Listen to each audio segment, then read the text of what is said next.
Bien, je pense qu'on a la moitié des inscrits pour l'instant. Donc, je vous propose de démarrer ce webinaire. Alors, je vous souhaite tout d'abord à tous la bienvenue. Bonjour à toutes et à tous. Ce sujet était venu sur la table, bien entendu. Alors, je vais peut-être vous demander, si vous n'intervenez pas, de couper votre micro. Une deuxième information, c'est que l'on va enregistrer ce webinaire et il pourrait être revu dans le cadre d'un replay qu'on mettra en ligne dans les jours qui viennent.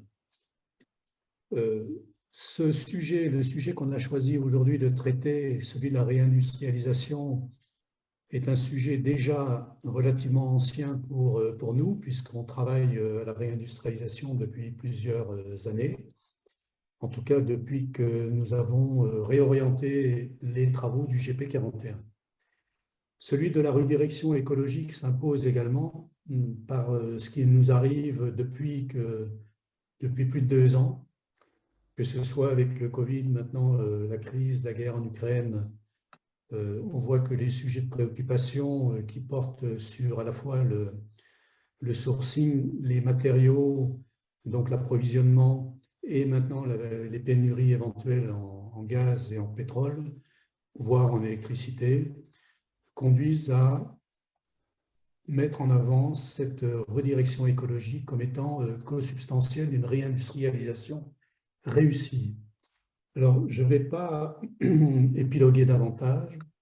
Je vais passer, donc, nous aurons deux intervenants, en la personne de Philippe Lévesque, qui va vous présenter, point habituel, puisque le GP41 maintient une carte touristique des différents systèmes de soutien mis en place par le gouvernement. Donc, il va nous présenter ça rapidement. Et la deuxième présentation, qui est vraiment le cœur du sujet de la journée de ce rendez-vous, sera présentée par Jérôme Cuny. Je te passe la main. Il y aura toujours un petit moment, je suis désolé, d'attente quand on change d'animateur. Je n'ai pas encore reçu le message, mais je vous mets dans le chat le message d'Emmanuel, parce qu'il faut remercier ceux qui ont été contributeurs sur cette carte. Donc évidemment, il y a le bureau, hein, je ne vais pas oublier de nommer Alexandre, Jean-Marc, Dominique Quéron, Emmanuel de Douvion, Alexandre, un peu tout le monde. Donc je vous mets le lien et l'échange que j'ai eu avec un direct vers le drive, vers la carte. Je vous conseille deux choses. La première, c'est de le télécharger, puis de le réouvrir et de zoomer. Donc, je ne peux pas partager encore mon écran. Tu devrais maintenant. C'est bon, je viens de recevoir le message. Donc, vous trouverez dans la boîte de dialogue de la discussion le lien direct vers le drive et je vais vous montrer cette carte directement qui va vous permettre de voir qu'aujourd'hui, il y a des mesures qui sont en soutien direct. Une mesure en soutien direct, c'est le maintien de l'aide aux entreprises TPE, PME, mais surtout PMI, grosses consommatrices de gaz et d'électricité. C'est valide jusqu'au 31 décembre 2022. C'est une excellente nouvelle, bien évidemment.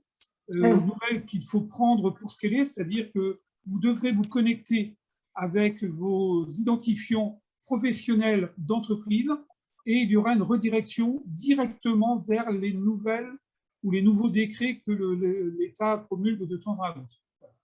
Est-ce que vous voyez ma carte ou pas encore? En attendant qu'on voit la carte, j'ai oublié de dire que vous pouvez poser des questions dans le chat, hein, puisqu'on exploitera le chat à la fin, en cours de réunion. Donc, ce que je pourrais vous donner, c'est le lien. Si vous avez pris ce lien, je vais le remettre en même temps que le vôtre. Attendez, j'ai juste un petit problème d'écran. Voilà, ici. Vous aurez un accès direct sur cette carte. Quand vous aurez cette carte, vous pouvez zoomer dessus. C'est le but. Les liens sont interactifs. Alors, je suis désolé pour l'état de visibilité, mais quand vous le chargerez, vous aurez une définition très précise. Vous pourrez accéder directement depuis votre lecteur PDF sur les sites. Alors, il y a plusieurs visions possibles. Soit vous allez directement sur les filières. On a par exemple la filière de l'aéro, dont Emmanuel a été un fervent contributeur. vous irez donc regarder la filière qui vous intéresse. Si vous n'êtes pas, je dirais, précis sur le besoin tel qu'il doit être identifié, vous pouvez accéder directement sur les sites du gouvernement. La reconversion, la transition écologique, les sujets que Jérôme nous donnera, bien évidemment, vous allez les retrouver. Vous irez directement sur le lien hypertexte, donc je vais aller ouvrir un lien hypertexte. Vous devrez évidemment valider le fait que vous acceptez d'être redirigé, hein, ça dépend de votre navigateur, et vous arriverez par exemple sur le plan de résilience. Le sujet qui est celui du jour, c'est comment on aide les entreprises dans une multiplication par 3 voire 4 des coûts d'énergie. Beaucoup d'entreprises sont à l'arrêt, donc ça les intéresse directement. Vous aurez l'accès direct, vous irez sur votre espace professionnel, vous allez avoir évidemment un accès direct à impôts.gouv.fr, vous mettrez vos identifiants, alors je ne vais pas prendre les miens, mais vous pouvez vous connecter, et là, directement, vous verrez quelles sont les aides auxquelles vous êtes éligible. Donc, c'est une aide directe aux entreprises sur des thématiques d'aujourd'hui. Donc, bien évidemment, la carte n'est pas limitée à ça. Elle regarde aussi l'accès aux aides de genre BPI France. Vous avez quelque chose qui s'appelle aide.fr ou France Stratégie qui vous permettent d'aller voir quels sont les appels à projets ou les sujets de prédilection pour votre entreprise ou votre filière. Donc, j'ai 3 minutes, donc les 3 minutes sont écoulées, Robert. Je pense que le meilleur moyen, c'est d'aller consulter cette carte. N'hésitez pas à zoomer. S'il y a des besoins, revenez vers nous, vers Emmanuel, vers moi-même, et la carte sera mise à jour tous les 3 mois. Voilà. Si vous avez des questions, mettez-le dans le chat et j'aurai le plaisir d'y répondre. Et je te rends la main, Robert, pour la donner à Jérôme. Philippe, voilà.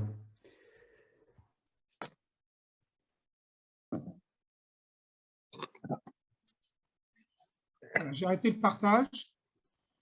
Robert, tu vas pouvoir le rendre directement à Jérôme. Ah, tu m'as redonné la main? Oui, je t'ai redonné la main.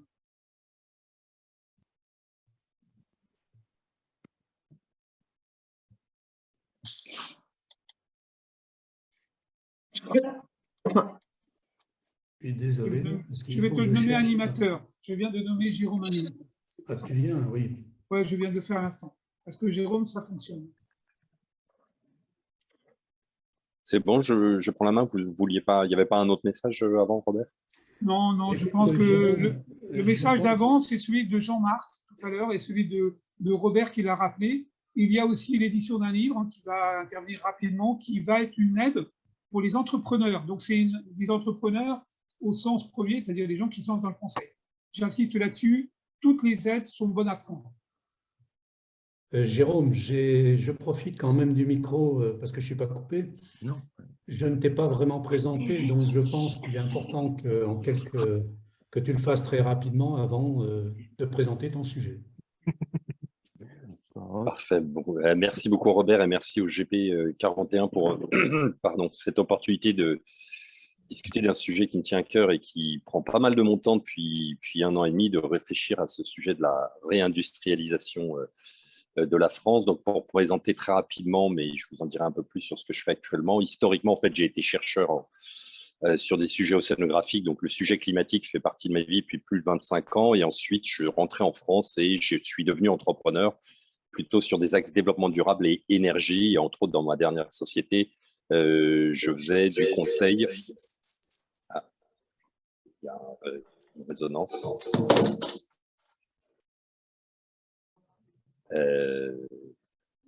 Je faisais du conseil dans le secteur des énergies marines renouvelables. Donc, tout ça m'a amené à m'intéresser, entre autres, à l'industrie. Et puis, j'ai repris des études sur les axes de réflexion, redirection écologique que je vais vous présenter un petit peu plus. Et dans le cadre de mon mémoire, j'ai commencé à attaquer ce sujet de la redirection écologique qui se convertit sous forme de livre qui sort le mois prochain, mais je vais vous en parler dans 1 minute. Je vais donc commencer par partager mon écran. Robert, est-ce que tu veux bien me confirmer que tu vois mon écran? Je vais couper le son, mais on le voit. Ok, parfait. Je vais déplacer un peu. Voilà, parfait. Excusez-moi. Voilà, donc juste en quelques mots, aujourd'hui, j'ai créé une société IDH21 dans laquelle Je fais de la recherche, de l'enseignement et je fais de l'accompagnement auprès des entreprises, principalement celles qui cherchent à revoir en profondeur en fait leur fonctionnement, quitte à revoir la raison d'être et les modèles économiques quand elles ont conscience que leur fonctionnement ne sera pas compatible avec les limites planétaires. Et ça va de la sensibilisation avec des conférences, l'analyse et jusqu'à la redirection. Et pour celles qui le souhaitent, je produis entre autres dans le cadre de recherche toutes sortes de rapports, dont un premier qui était sur la réindustrialisation, qui, comme je vous le disais, va se transformer en livre qui sort dans la collection Fake or Not le mois prochain. Je viens de sortir il y a une semaine aussi une étude sur les changements de comportement et l'écologie. Et à la fin de l'année, je prévois de sortir un autre rapport sur le découplage PIB CO2 sur les 30 dernières années dans l'Union européenne. Voilà un peu d'où je viens et qu'est-ce que je fais aujourd'hui. Et donc, plongeons-nous donc dans le sujet de la réindustrialisation de la France en revenant un petit peu en arrière et regardant un petit peu l'historique de l'industrie de la France. Ici, on regarde en fait l'évolution de l'emploi et de la part de l'industrie dans la valeur ajoutée depuis 1949 jusqu'à 2017. Ce que vous voyez en gris, en fait, c'est l'emploi industriel. On voit clairement un pic jusqu'au milieu des années 70 et après une descente régulière. Je pointe tout de même qu'il y a un ralentissement de la descente depuis le milieu des années 2010. Et on voit par contre, ce qui est intéressant, c'est de voir que la part de l'industrie dans la valeur ajoutée, on va dire dans le PIB, pour simplifier, avait commencé à diminuer même avant. La courbe orange, c'est la part de l'industrie dans l'emploi total, qui suit à peu près la même évolution que les barres grises que vous voyez. Donc on observe en fait trois grandes périodes, les 30 glorieuses qu'on connaît tous, avec un énorme développement de l'industrie dans une phase de reconstruction du pays, la phase qu'on a appelée la désindustrialisation, qui a commencé au milieu des années 70, et puis on va dire un ralentissement qui vient depuis la fin des années 2000, début 2010, donc un ralentissement de la désindustrialisation. La courbe ne s'est pas encore inversée. Je tiens juste à pointer, donc il y a quand même une nouvelle tendance qui apparaît, de ralentissement de la désindustrialisation. Et je tiens aussi pour l'historique que tout le monde ait à l'esprit que, bien qu'on croit que c'est souvent commencé dans les années 90 avec la mondialisation, délocalisation, en fait, la dynamique de désindustrialisation avait commencé dès le milieu-fin des années 70 et faisait en partie, d'un choix politique. Je n'aurai pas le temps de développer ça ici, mais je pense que c'est important de le retenir, que les choix politiques sont très, très importants dans le cadre des stratégies de réindustrialisation. Et pour voir en lien de la même manière un peu l'historique du commerce extérieur, donc les barres bleues vous montrent en fait le solde du commerce extérieur. Donc on oublie parfois que en fait le solde du commerce extérieur français a été positif, proche de zéro pendant longtemps, mais positif pendant une bonne décennie dans les années 90, pour ensuite passer autour de 2005 en négatif et restant en négatif jusqu'ici. Dans les grandes lignes, ce qu'il faut voir, c'est qu'en gros, les biens alimentaires, donc l'agroalimentaire, la courbe bleue que vous voyez ici, est à peu près constante, mais est toujours restée positive depuis bien longtemps. Mais aujourd'hui, clairement, ce qui fait notre commerce extérieur, c'est le matériel de transport, la courbe magenta que vous voyez. Donc, c'est principalement voitures, avions, trains, et puis les services. Et de l'autre côté, qu'est-ce qui nous coûte cher, qu'on importe? C'est l'énergie que vous voyez en jaune. Ce n'est pas très surprenant, et on va en reparler d'autant plus vis-à-vis de la situation actuelle. Et tout ce qu'on appelle autres biens industriels, comme vous le savez, et la bascule autour de l'an 2000, d'autant plus fortement en négatif, est liée au fait que nous avons importé énormément de biens intermédiaires ou finaux pour notre consommation venant du secteur industriel et que nous sommes devenus d'autant plus dépendants des importations pour cet aspect de nos biens de consommation. Alors aujourd'hui, en fait, pour se faire un snapshot, se donner une idée de où on en est, qu'est-ce qu'on produit, qu'est-ce qu'on consomme et qu'est-ce qu'on importe aujourd'hui en France. Donc, qu'est-ce qu'on consomme? Alors, ce sont les chiffres globaux, hein. Donc, bien prendre en tête que ça peut ne pas être représentatif pour chacun d'entre vous. Mais aujourd'hui, les grandes dépenses vont être fortement liées au logement, chauffage, éclairage, le transport. Donc, à noter que ce n'est pas nécessairement l'essence, mais c'est comme l'achat d'une voiture est une grosse dépense, mais ça rentre quand même dans les dépenses les plus élevées. Et ensuite vient très fort, rapidement après l'alimentation. Qu'est-ce qu'on produit? Donc, parce que j'essaye de casser quand même cette dynamique, parfois que j'entends on ne produit plus rien, on ne produit plus rien. C'est vrai, je voulais montrer qu'il y a une bascule historique et on ne produit pas autant qu'on a pu produire. mais nous produisons encore aujourd'hui énormément d'agroalimentaire. Le matériel de transport que je vous avais pointé tout à l'heure, ce sera les avions, les voitures. Et puis derrière, en fait, l'énergie vient très proche. Et l'énergie, bah, ça va être principalement, entre autres, production d'électricité qui constitue un volume d'affaires très significatif. Et qu'est-ce qu'on importe? Bah, des hydrocarbures. Nous sommes complètement dépendants, hein. Il y a encore un tout petit peu de production en France et d'extraction, mais c'est vraiment pas significatif. L'équipement de la maison, que ce soit les lampes, les objets, les meubles, etc. Beaucoup de matières premières. Et puis le transport, à nouveau fortement influencé par le coût de ces objets, mais on importe énormément de voitures. Donc voilà où nous en sommes aujourd'hui. C'est intéressant de garder ça à l'esprit parce que vous verrez que rapidement la notion de besoin, qu'est-ce qu'on devra rapatrier, réindustrialiser dans notre pays, va se poser. Et cette image peut être utile, mais elle ne suffira pas. Clairement, elle ne suffira pas, mais elle est indispensable.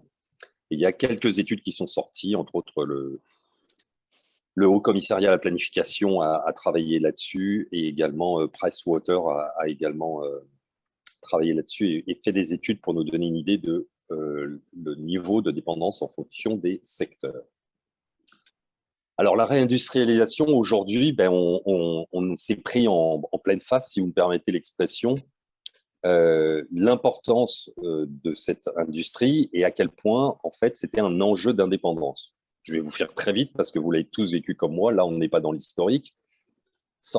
Pendant la crise Covid, on a réalisé notre dépendance à la mondialisation puisqu'on a vu en direct des épisodes de manque de matières assez simples, de produits basiques qui nous étaient indispensables dans cette période, tels que les masques ou les médicaments.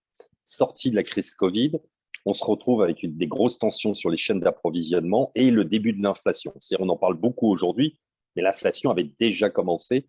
Vous voyez qu'on était à plus 3% en décembre 2021 par rapport à décembre 2020, sachant que pendant des bonnes décennies, nous avons flirté autour de 2%. Donc là, à ce moment-là, on réalise d'autant plus notre dépendance. Mais l'autre élément qui est important à retenir et que je trouve manque trop dans les discussions, c'est que nous ne sommes pas tout seuls à vouloir importer et ou peut-être réindustrialiser et produire sur notre territoire.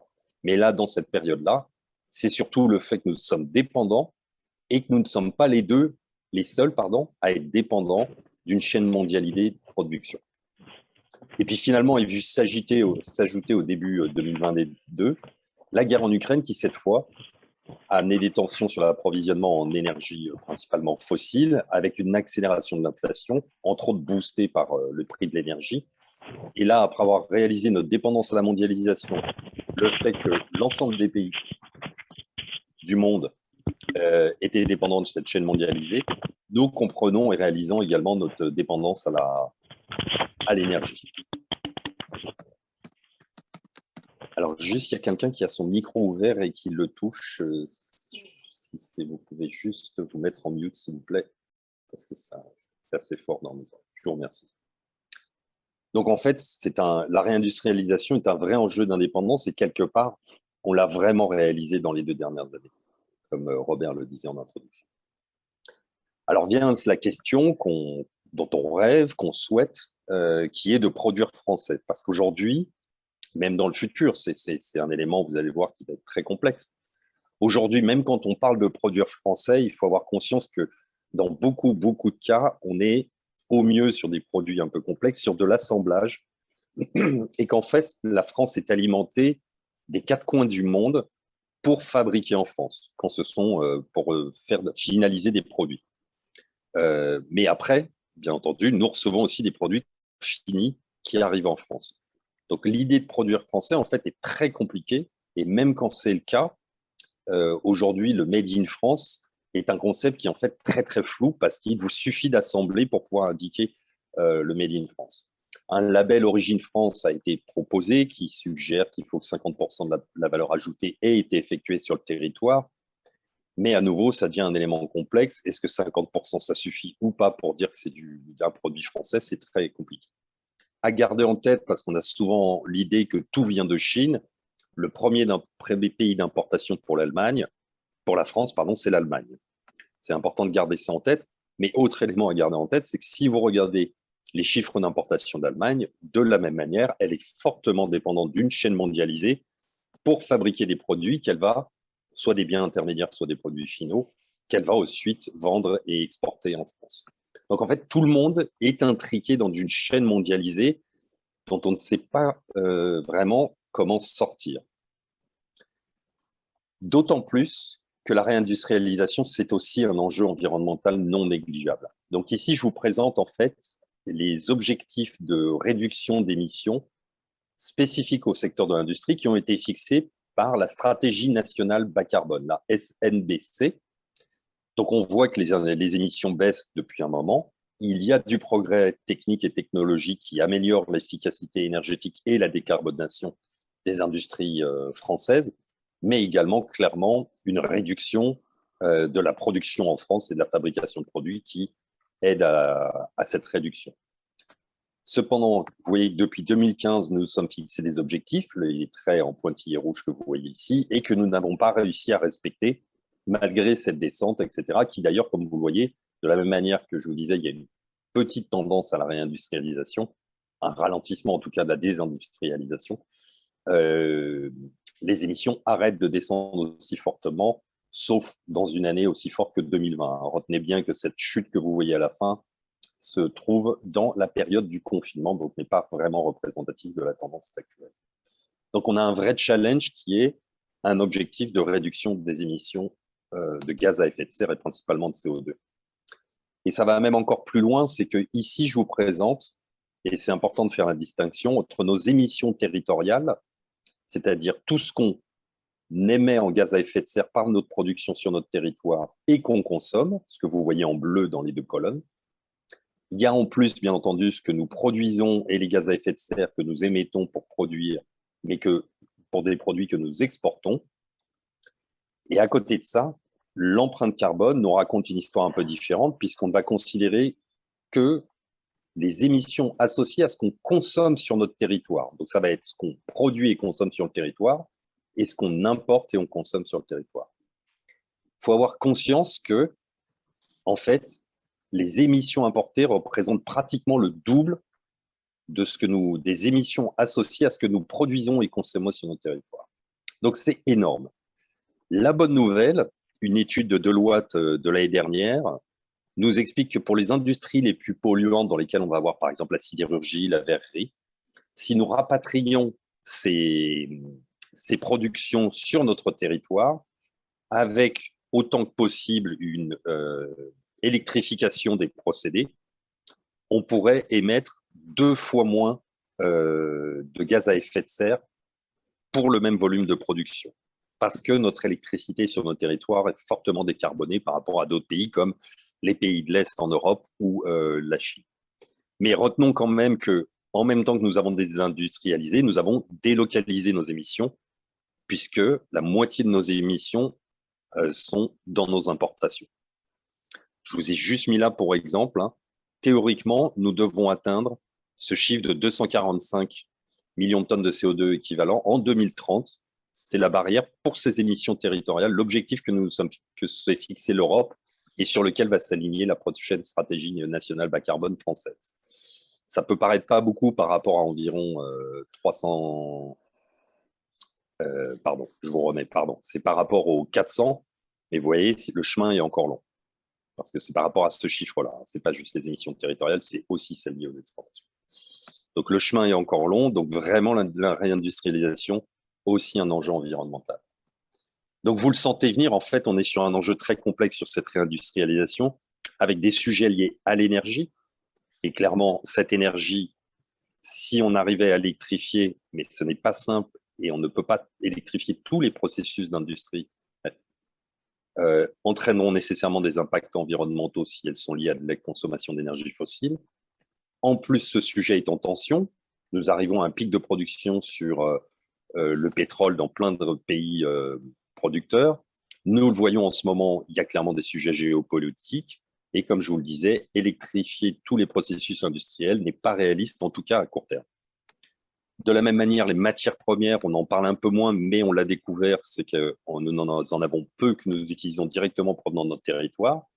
Il ne faut pas oublier que dans les matières premières, l'eau est un sujet non négligeable et clairement, donc, on a un sujet vis-à-vis des impacts environnementaux. On l'a vu avec les tensions hydriques que la France a subies cet été. À nouveau, matières premières, on est sur des pics d'extraction, des sujets géopolitiques et vous vous doutez bien que tous les pays du monde producteurs, dont les pays asiatiques et la Chine en premier et les États-Unis, vont chercher à avoir accès à ces matières premières qui ne sont pas sur leur territoire. Et l'électrification, je le place parce que c'est un exemple type, étant donné que l'électrification nécessite énormément de cuivre, par exemple, et qu'on sait déjà qu'il y a une course au cuivre dans le monde entier, parce que les mines principales ont un taux d'extraction et de retour sur investissement en termes d'extraction qui est de plus en plus faible. Il y a ensuite tout le sujet du terrain. Ça peut paraître très basique, mais en fait, une fois que vous souhaitez ramener de l'industrie en France, vous avez besoin de terrain. Et où installer devient déjà un énorme sujet pour les agglomérations, les communes, toute entité territoriale qui souhaite attirer des acteurs de l'industrie. Sujet clairement en tension, puisque la France s'est posé un objectif de zéro artificialisation nette, c'est-à-dire que toute construction et artificialisation devra être compensée par la remédiation sur un autre territoire au minimum. Le gouvernement essaie d'accompagner cette dynamique et cette problématique avec le fonds friche ou un peu un recensement des friches industrielles qui pourraient être réhabilitées et réutilisées pour de nouveaux sites industriels a été fait. Et puis, une offre de sites clés en main où le gouvernement essaye de préparer des sites en effectuant les études environnementales, les études archéologiques en amont pour faire gagner du temps et réduire le coût d'installation sur ces sites. Alors, je tiens à vous indiquer qu'on est dans la centaine de sites clés en main, ce qui n'est clairement pas dans les ordres de grandeur de ce dont on a besoin. Donc, le sol est clairement également un vrai sujet. Toute la partie humaine, sans aller dans le détail, je pense que beaucoup d'entre vous le voient dans vos entreprises, à quel point il y a des problématiques de recrutement en ce moment.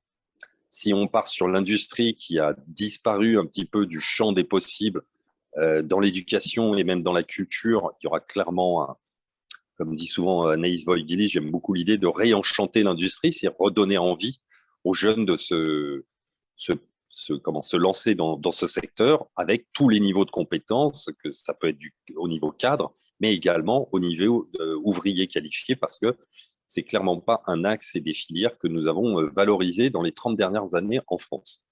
Et puis pour terminer, bien entendu, il y a tout le sujet du financement. Alors l'industrie est clairement au cœur, on en entend beaucoup parler.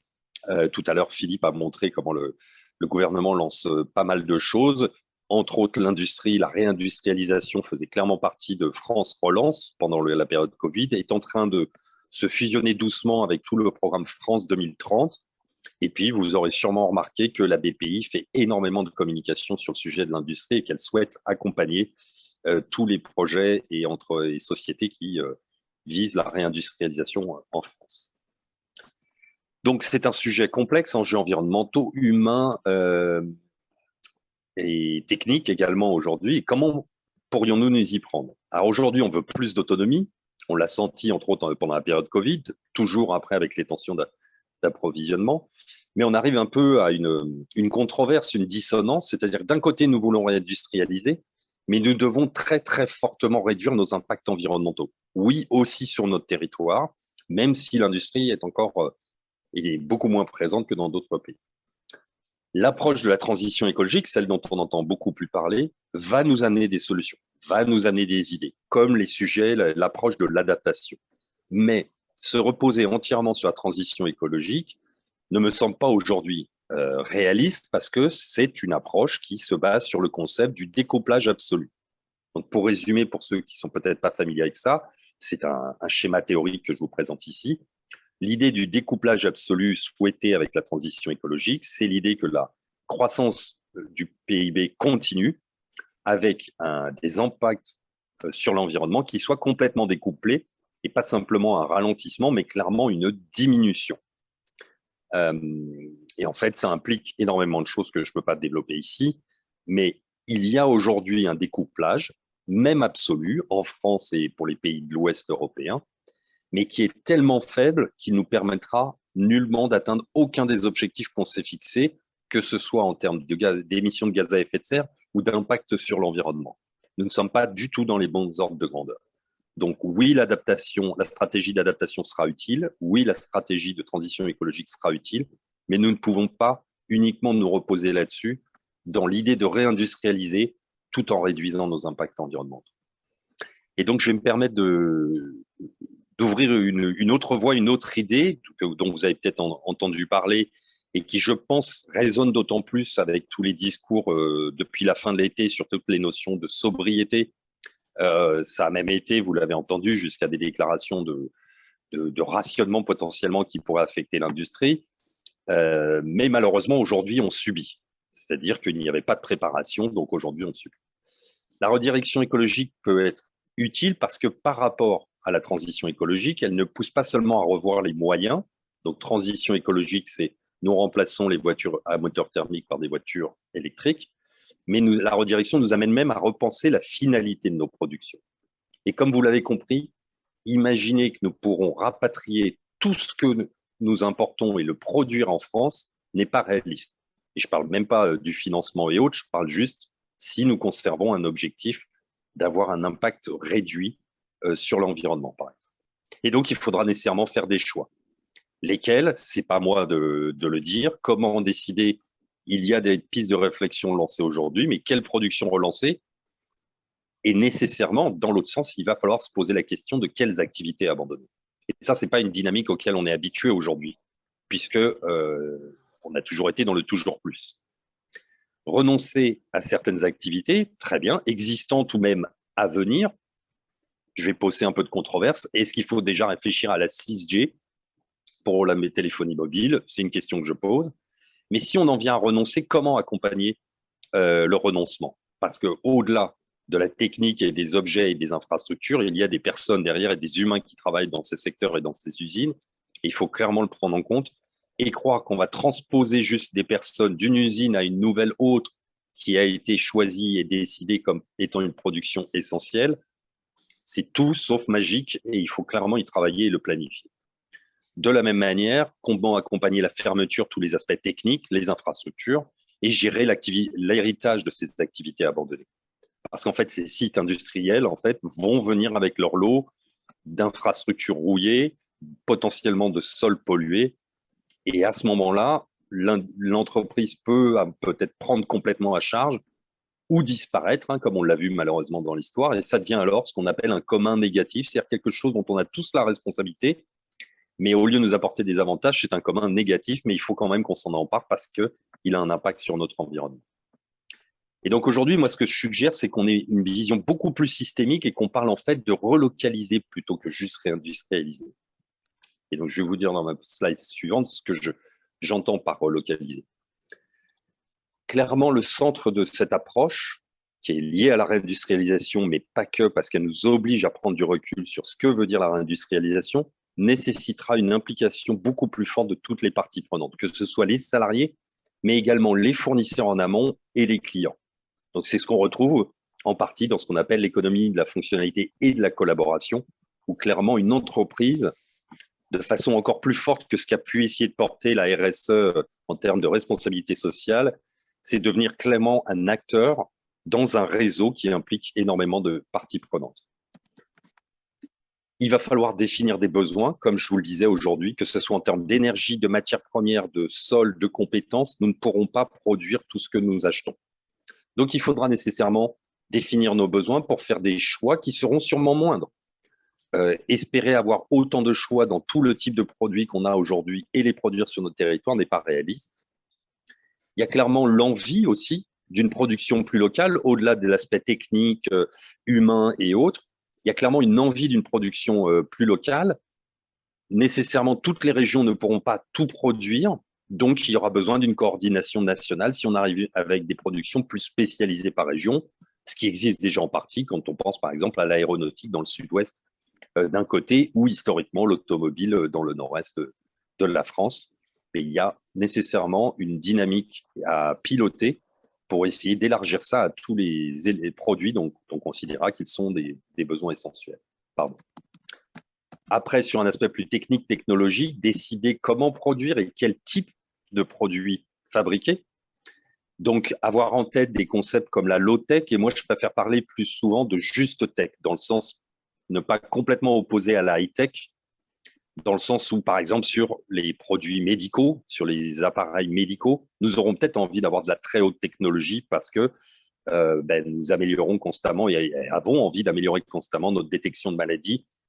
Mais dans d'autres cas, il serait intéressant de clairement se plonger dans les concepts de low-tech et vraiment s'en emparer. Donc, à voir où est cet équilibre, mais au moins se poser la question, et ça vient bien entendu avec tous les sujets d'éco-conception dont vous avez sûrement entendu parler. L'idée de site de production aussi va prendre d'autres formes. On peut réfléchir aux Fab Labs qui sont aujourd'hui sous des formes très petites, mais à nouveau, nous pouvons clairement imaginer qu'elles prennent plus d'ampleur en taille et en capacité de production pour devenir des manufactures de proximité qui pourraient permettre ce type de production plus à la demande, sur mesure, en plus petit volume, lié complètement à la demande client, etc. Une des conclusions à laquelle j'étais arrivé, mais qui peut porter à discussion parce que c'est encore en réflexion et en discussion, sur le type de structure qui pourrait porter ce concept de relocalisation. Ce que mon enquête m'a montré pendant mon mémoire, c'est que clairement, je pense que les PME, peut-être ETI, seront plus à même, plus intéressés financièrement, plus flexibles et plus adaptables sur ce type d'objectif que des très grands groupes multinationaux. Voilà, c'est peut-être un parti pris de ma part, mais vraiment, les enquêtes m'ont montré qu'il y a clairement des capacités dans ce type d'entreprise qu'on retrouve plus difficilement dans les très grands groupes qui, avec des objectifs de croissance beaucoup plus forts, sont intéressés aujourd'hui à grossir en Asie et ont beaucoup moins d'intérêt dans une approche de relocalisation qui aura pour objectif, entre autres, pas que, mais de surtout satisfaire des besoins essentiels en réduisant notre dépendance et nos impacts sur l'environnement. Et nécessairement, ça nous amènera aussi à revoir les modèles économiques. Peut-être que sur certains produits, la notion de précommande aura du sens. Toute l'économie de la fonctionnalité dont je vous parle, toutes les idées de partage. Bien sûr, l'économie circulaire aura énormément d'intérêt là-dessus. Et la manière dont on consomme et dont les entreprises vendent vont pousser à garder les produits beaucoup plus longtemps. Donc, ce n'est pas encore passé dans la loi, mais il y a clairement des choses qui arrivent avec les indices de réparabilité, qui va peut-être devenir un indice de durabilité ensuite. On aura nécessairement un besoin de rallongement des garanties, ce qui veut dire qu'on produira moins si les gens conservent plus longtemps. Mais tout le sujet de la réparation va bien sûr devenir essentiel. Après, c'est purement qualitatif et pas quantitatif, mais j'entends beaucoup d'espoir sur tout le secteur de la réparation, qui est essentiel, bien entendu, mais je pense que c'est important de ne pas espérer que tout le secteur de la réparation permette de remplacer un pour un les emplois du secteur industriel qui pourraient être abandonnés, même si les nouveaux secteurs vont être ouverts. Donc, on arrive sur un sujet complexe qui nous oblige à avoir une vision systémique. Les flèches que je ne vous ai pas détaillées vous montrent clairement qu'on va avoir un peu de simplicité, mais clairement, il y a une telle interaction entre tous ces composantes que ce sera de la même manière pas simple. Donc, il faut qu'on anticipe, il faut qu'on se lance le plus vite possible. Et l'élément qui est vraiment intéressant, et je veux terminer sur une note vraiment positive, c'est comme vous le voyez, plein de débris qui existent déjà, mais tout est à inventer.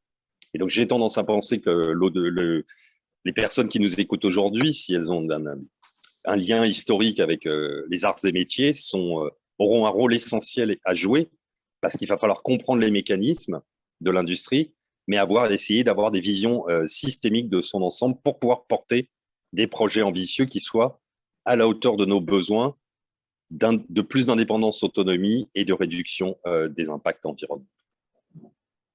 Voilà, c'est tout pour moi. Je vous remercie pour votre attention et s'il y a des questions, je serai heureux d'y répondre. Merci Jérôme, c'est très clair. Je pense qu'on va exploiter avec l'aide d'Emmanuel le chat, voir quelles sont les réactions, en tout cas les questions auxquelles tu pourrais répondre aussi. Il y a eu pas mal de réactions. C'est Philippe. Peut-être que Philippe, parce que il a mis. Mais si on lui passe la main, on pourra pas. Non, mais il ouvre son micro, c'est tout. C'est ouvert.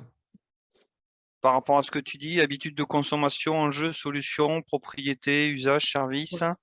une solution ou une illusion, éducation, production et consommation ou éducation. Bon, je te laisse poser la question parce que je ne la vois pas.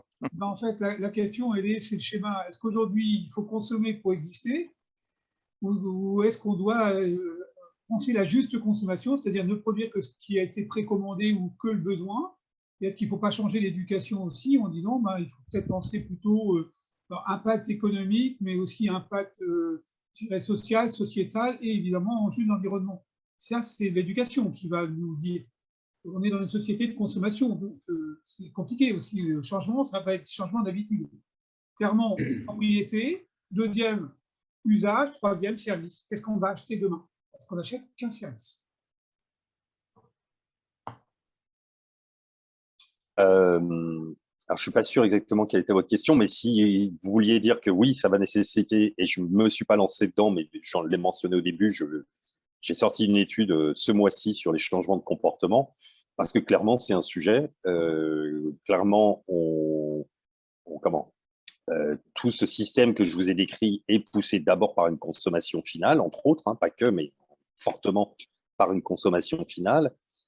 Et que clairement, le choix est qu'on est en train de tester. Alors, est-ce que certains pensent que ça va être temporaire? Est-ce que c'est une répétition ou juste un accident où on est en train de réaliser qu'on n'a plus accès à tout? Plus on planifiera et réfléchira de cette manière en se préparant à arrêter d'avoir un choix infini, plus ce sera facile. Donc oui, un sujet d'éducation et de culture. Et ce que montre l'étude que j'ai sortie, c'est que ça ne se fait pas en un claquement de doigts. Ça peut prendre jusqu'à une génération et donc voire 30 ans.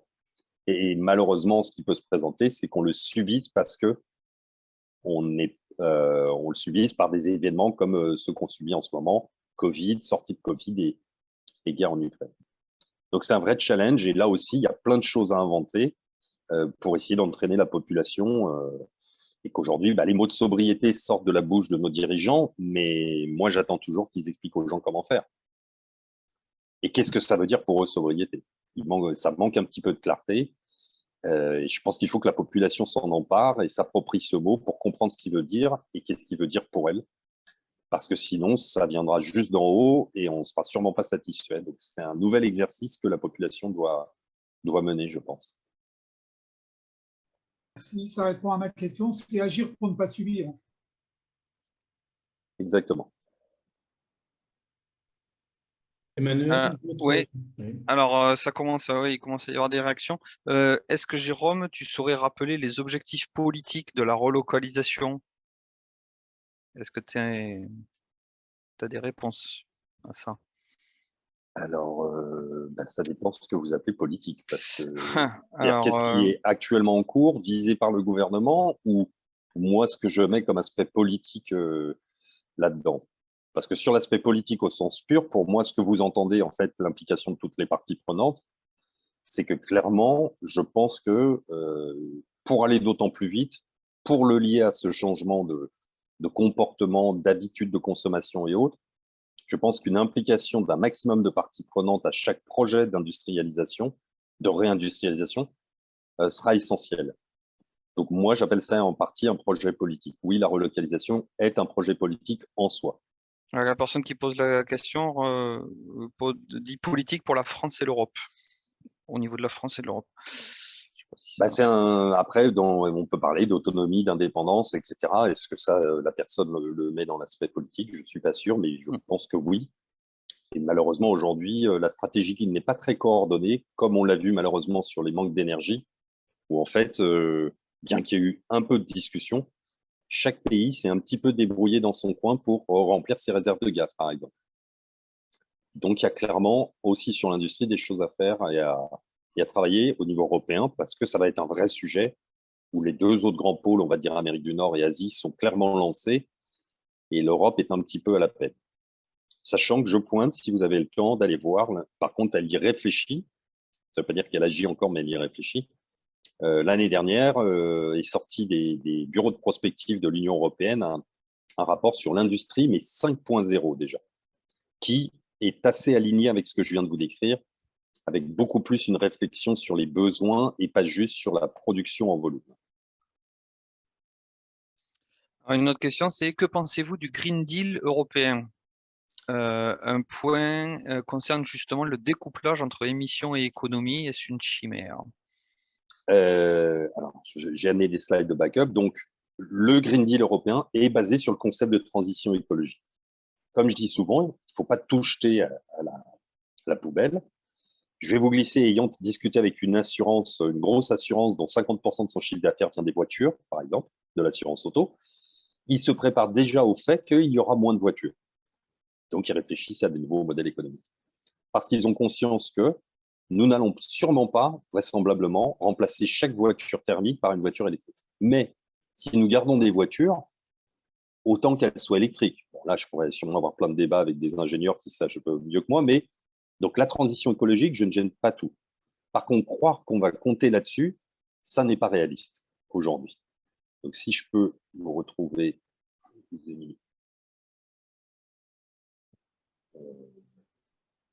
voilà, rapidement, je ne vais pas tout vous décrire, mais l'équation de Kaya, elle nous permet en gros de décomposer les émissions de CO2 en différentes composantes. Et on se dit, si on veut diminuer les émissions de CO2, il faut nécessairement toucher à certains des facteurs. Donc, la population, en France, elle augmente doucement.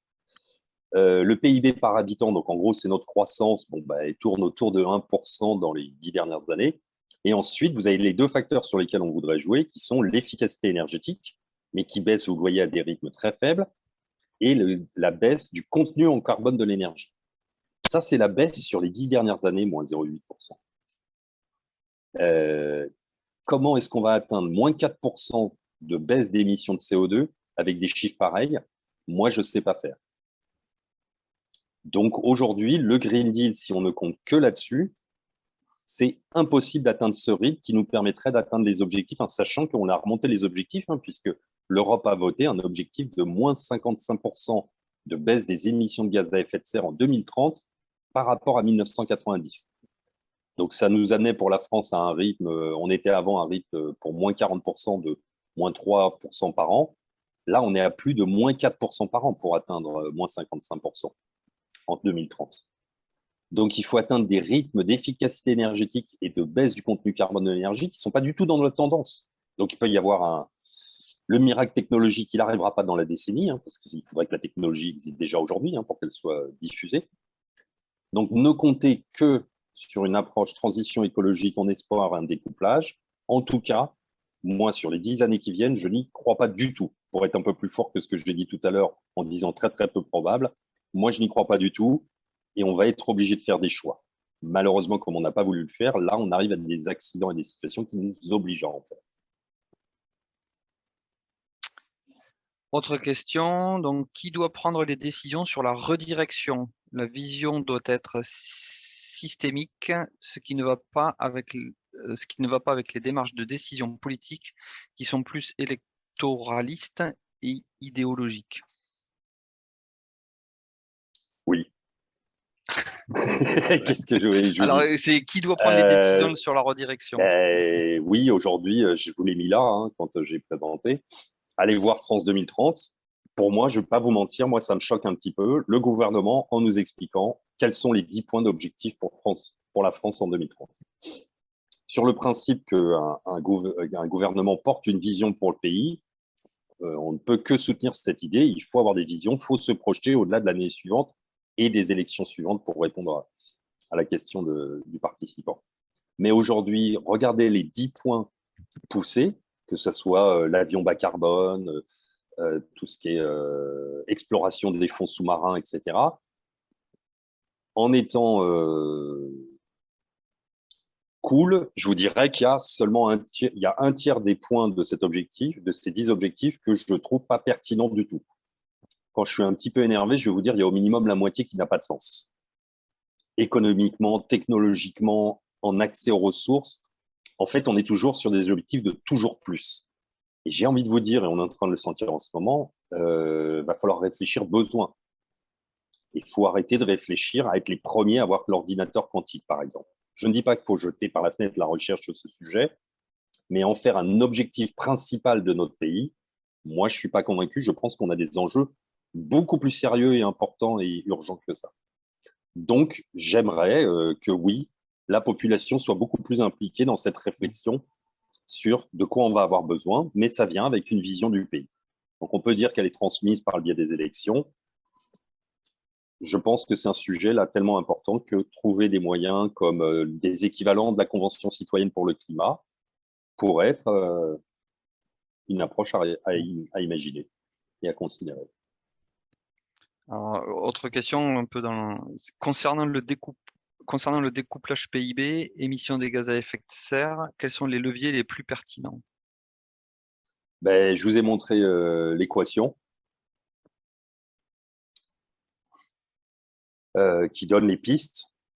En gros, donc CO2, vous pouvez remplacer ça par gaz à effet de serre, hein, pour généraliser. Ben, la population, déjà en France, elle n'augmente pas tellement vite. J'ai vu d'ailleurs les derniers chiffres de fécondité, ils continuent de baisser en France, même si on était un peu mieux lotis que la plupart des pays d'Europe de l'Ouest.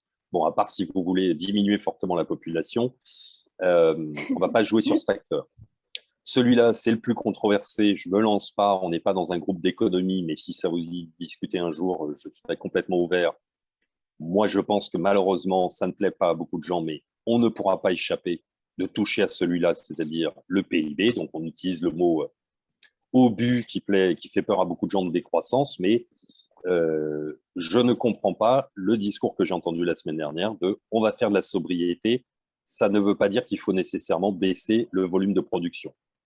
Je ne comprends pas ce qu'elle dit, parce que ce qu'il faudrait, sinon, c'est atteindre des niveaux d'efficacité énergétique et ou de décarbonation de l'énergie qu'on n'a pas depuis 10, 20, 30 ans. Donc, il va y avoir des sauts. Hein. Il y en a eu un en Angleterre sur la décarbonation de l'énergie, puisqu'ils ont abandonné énormément de centrales à charbon pour passer au gaz naturel. Ils ont eu un saut. Mais ça y est, une fois qu'ils ont fait ce saut-là, ils n'ont plus une deuxième grosse descente. Et nous, la France, on n'a pas de grande révolution sur notre contenu carbone. Alors, les énergies renouvelables montent, mais il faut se rappeler que l'énergie renouvelable principale en France, hein, c'est l'hydroélectrique, qui ne va pas tellement augmenter, et il fait une partie énorme déjà, significative. L'éolien ne va pas très vite, le solaire ne va pas très vite. Il est lancé, mais il ne va pas très vite. Et l'efficacité énergétique, regardez ces chiffres-là. Moi, quand j'entends qu'il y a un truc, mais peut-être que je rate, hein, quand Mme Borne demande aux industries de consommer 10% de moins sur les 2 prochaines années d'énergie, je ne connais pas 10 000 leviers pour moi. Pour consommer moins d'énergie, soit vous êtes plus efficace. Bon, 10%, vous voyez le rythme auquel on est en France, là, hein, moins de 2% par an, donc je ne vois pas comment c'est possible. Et sinon, baisser le volume de production. Donc, les 10%, je ne vois pas comment c'est possible. Et pour vous donner des ordres de grandeur, hein, juste à nouveau, sur le découplage, rapidement, la courbe bleue, c'est les objectifs de la stratégie nationale bas carbone en termes d'émissions de GES. La courbe rouge, c'est nos vraies émissions. Donc, vous voyez, on n'a jamais respecté. Juste pour vous donner des ordres de grandeur, la courbe 2 verte, donc on a rehaussé nos plafonds d'émissions avec la stratégie nationale bas carbone 2. Donc maintenant, on est en dessous, c'est super. Enfin, en 2019, on était en dessous. Et en 2020, on a été en dessous. L'impact du Covid, c'est moins 9% de baisse sur les émissions de gaz à effet de serre. Super. Bon, malheureusement, c'est venu avec une baisse de la croissance de moins 8%. Pour vous donner une idée, le plafond d'émissions dans la stratégie nationale bas carbone de 2023, donc l'année prochaine, c'est le niveau de nos émissions en 2020, l'année Covid. Ce n'est pas nouveau, hein, je ne l'invente pas, ça, les chiffres viennent du gouvernement. En 2023, il faut qu'on émette aussi peu de gaz à effet de serre qu'en 2020. Donc, je ne vois pas comment, avec de l'efficacité énergétique et de la décarbonation de l'énergie, on arrivera à ces rythmes-là, vu qu'on est en retard depuis toujours. Ouais. Alors, je reprends un peu le fil. Vous n'avez pas évoqué les réglementations, sans doute au niveau européen et plus, pour maîtriser ces sujets, la pollution étant globalisée. Vous avez parfaitement raison. Enfin, je ne l'ai pas abordé parce que je ne peux pas tout aborder, oui. Que c'est très complexe parce que il y a du multi-échelle. Mais oui, c'est vrai qu'aujourd'hui, typiquement, comme je vous le disais, la France s'était fixé un objectif de moins 40%. L'Europe a voté cette année un objectif de moins 55% qui va devoir se traduire dans la réglementation, la législation française. C'est pour ça que cette courbe verte que je vous montre là, elle va changer l'année prochaine et elle va devoir descendre puisque l'objectif, c'est d'atteindre moins 55% en 2000. Donc oui, vous avez raison, il va falloir réfléchir au niveau européen. Après, rien n'empêche un pays d'aller plus vite que la réglementation européenne. Voilà. Et entre autres, le zéro artificialisation nette, c'est une loi française. Ce n'est pas un choix encore européen. Mais de l'autre côté, sur les produits, la France a fait son indice de réparabilité. L'Europe est en train de le pousser, de l'étendre, de le diffuser et de le rendre encore plus fort, et arrive bientôt un indice de durabilité. Donc rien n'empêche un pays d'être leader, même si la pollution, c'est vrai, est généralisée et que l'Europe donnera le ton. Mais ça ne va pas être simple parce que les pays de l'Est ne sont pas au même niveau de transition économique que nous, etc. Alors, une question sur ne faut-il pas créer un nouvel indice autre que le PIB, non compatible avec sobriété, pour définir la performance d'un pays et accompagner cette transition? Oui. Oui, c'est un grand débat qui est déjà lancé. La commission Stiglitz, il y a plus de 10 ans, il faut imaginer, c'est il y a plus de 10 ans, c'était M. Sarkozy qui avait lancé cette commission, avait sorti toute une série d'indicateurs. Vous avez Dominique Méda qui travaille, qui a fait pas mal de choses. J'avais fait, moi, un petit récapitulatif il y a 2 ans de tous les indices. Bon, il y en a un peu beaucoup. Voilà, on est un peu dans un débat d'experts intellectuels encore pour l'instant, mais c'est vrai que ça aurait du sens, même si ça n'a peut-être pas de sens d'effacer le PIB tout de suite, mais au moins de proposer autre chose, oui, ce serait intéressant. Sachant que depuis 5 ans maintenant, le gouvernement, personne ne va les voir, les journalistes n'en parlent pas, etc. Mais depuis 4 ou 5 ans, peut-être plus même, le gouvernement, vous retrouverez sur l'INSEE, publie 8 ou 10 indicateurs supplémentaires en plus du PIB sur le bien-être, je vais vous dire des bêtises, donc je ne me rappelle plus les autres. Mais vous avez déjà une liste d'indicateurs additionnels reconnus par l'État et publiés tous les ans. Ils sont peu mis en avant, donc je pense qu'il y aura déjà un travail à faire de mise en avant de ces nouveaux indicateurs déjà disponibles. Et ensuite, peut-être réfléchir à en construire un nouveau. Mais oui, oui, oui, si on veut se familiariser avec la notion de sobriété sans avoir mal à chaque fois qu'on voit un chiffre descendre du PIB, il va falloir se détacher aussi émotionnellement parce que, sans aller dans le détail, le PIB ne représente pas vraiment toute l'économie et pas nécessairement dans le sens positif en général. Donc, il n'a plus tellement de sens. Une petite remarque qui est faite dans le chat. Le PIB est la somme des factures. Il faut produire moins et facturer plus.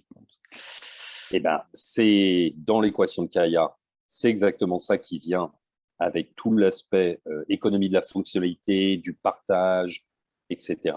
Dans le sens où vous allez louer un produit plutôt que le vendre, ça vient sur ce facteur d'efficacité énergétique parce que, toujours se rappeler, les services, même s'ils n'utilisent que des ordinateurs, ont quand même un impact environnemental. Un serveur, ce n'est pas un objet magique qui est tombé du ciel. Il faut des matières premières, il faut du cuivre pour transmettre l'électricité, etc. Donc oui, c'est vrai que passer à des services, donc produire moins mais facturer plus, va énormément jouer sur ce facteur d'efficacité énergétique. On estime qu'en gros, un service en moyenne en France ou en Europe, en France, émet 9 fois moins de CO2 qu'une production industrielle. Vous avez par exemple, là, vous avez peut-être entendu parler, cet été, Decathlon qui vient de lancer une offre de location de produits de sport, d'objets de sport. Donc, vous prenez un abonnement, etc. C'est en phase de test seulement. C'est une piste très, très, très intéressante qu'on ne pourra pas éviter. Après, moi, où j'en reviens un tout petit peu de ça, c'est que ça a du sens pour des objets à usage ponctuel.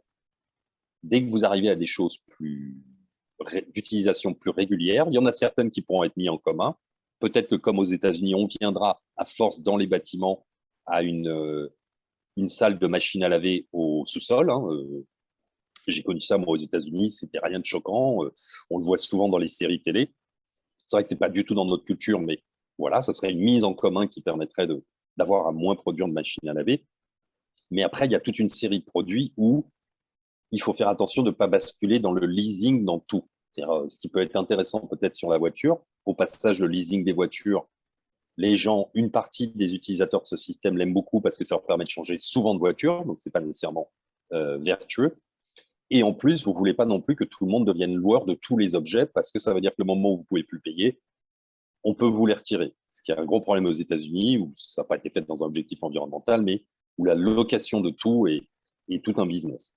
Donc, il va falloir trouver le juste milieu. À quel produit c'est pertinent de passer à du loué, collaboratif, partagé?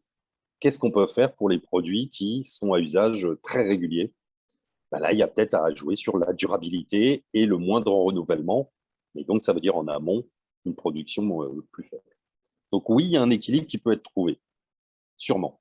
Aujourd'hui, je n'ai pas encore trouvé de modèle économique et de simulation qui prend tout ça en compte et qui arrive à me montrer quel volume de richesse classique, c'est-à-dire au terme TIB, on arrive à créer en remplaçant une partie de notre production par des services de location.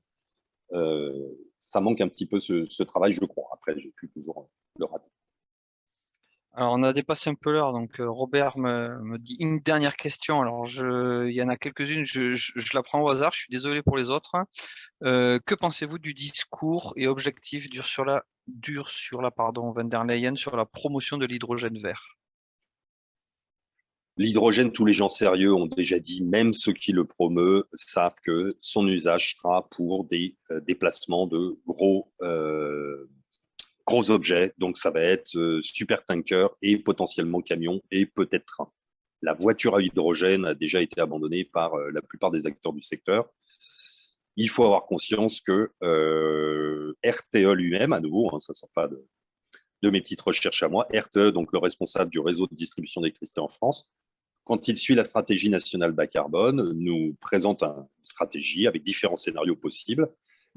Et dedans, il prévoit déjà un petit peu de production d'électricité pour la production d'hydrogène. Mais c'est pour une production relativement faible pour des usages très ciblés. Et ils ont clairement dit que s'il fallait répondre à tous les usages qui sont annoncés, on va dire, sous forme de communication pour l'hydrogène, il faudrait pratiquement multiplier par, je vais dire une bêtise, mais je crois que c'est entre 5 et 10 qu'ils ont prévu aujourd'hui en termes d'électricité. Donc, ils n'arriveraient pas à respecter leurs objectifs de réduction de consommation d'énergie de façon généralisée. Donc, dire qu'on va mettre de l'hydrogène partout, ça n'est pas réaliste. L'hydrogène a plein de défauts que je vous laisse fouiller. Il est volatile, difficile à transporter. Pour les voitures, ça nécessiterait de refaire tout le système de station-service, ce qui est déjà complexe quand on réfléchit à l'électricité. Ça l'est encore plus pour l'hydrogène. Donc voilà, hydrogène, usage gros objets de déplacement. Et on pourra sûrement, si on se concentre là-dessus, sur les industries les plus polluantes et les objets, j'ai oublié de mentionner les industries polluantes, on pourra là potentiellement le faire sous forme verte, c'est-à-dire produit à partir d'électrolyse, à partir d'électricité renouvelable. Merci Jérôme, pas mal de remerciements pour ta présentation de haute tenue. Je laisse le mot de la fin à Robert. Merci à tous. Et n'hésitez pas, je vous remets, je ne sais plus où, hop là, je vous remets mon mail rapidement. N'hésitez pas, si vous y trouvez un intérêt, à m'envoyer un mail. Voilà, merci, désolé. Et encore merci pour cette opportunité. Robert? Je ne sais pas si vous m'entendez maintenant. Oui, c'est bon. Sur l'hydrogène, il y a eu un excellent article dans AM Magazine qui montre effectivement les limites de l'hydrogène et qui rejoint tout à fait ce que vient de dire Jérôme. Alors moi, je trouve que effectivement, c'est un format très court, mais on voit bien que le sujet est très complexe et mériterait des développements au-delà de cette heure d'échange. Alors, il y aura beaucoup de publications à venir. Moi, je pense que les jeunes en particulier et la société, les étudiants aujourd'hui sont très concernés par toutes ces questions et je pense que la communauté arts et métiers l'est également. Effectivement, il y a des trous dans la raquette, il y a des injonctions contradictoires de la part des gouvernements, mais il faut bien voir qu'on est en période de crise et que l'anticipation qui aurait dû avoir lieu, comme l'a dit Jérôme, depuis des années et des années, c'est vraiment en période de crise qu'on est obligé de résoudre les problèmes et pas toujours de façon, je dirais, tout à fait efficace.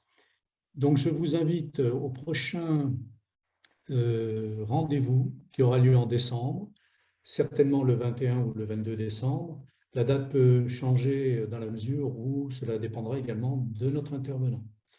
Alors, je vous souhaite à tous une excellente journée et puis à bientôt. Merci. Merci à tous. Au revoir.